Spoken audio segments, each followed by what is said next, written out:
Hi, I'm Julie Brooks, owner of Peaceful Place Organizers. What you're looking at are before and after photos of basements that my team of organizers has organized for our clients.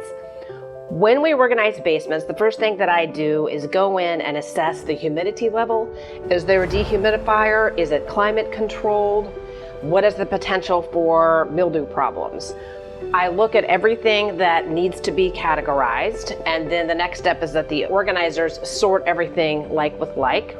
Then the next step is that they edit all the items with you, and we go through and we have a discussion. Are you using this? Do you need this? What could be a better place to store this? And at the end of the process, really the goal for basements is that the floor should be completely clear and everything should be up on a shelf and containerized properly.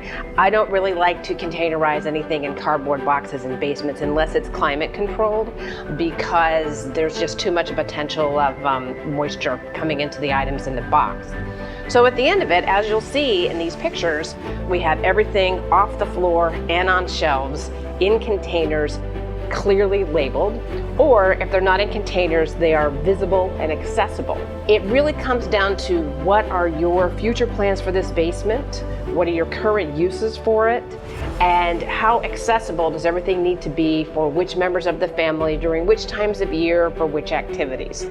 So as you can see, it's a really collaborative process, and the end results are fantastic. As you can see, it's a really difficult thing to organize basements. There's mobility issues with getting things up and down the bulkhead to get out of the basement.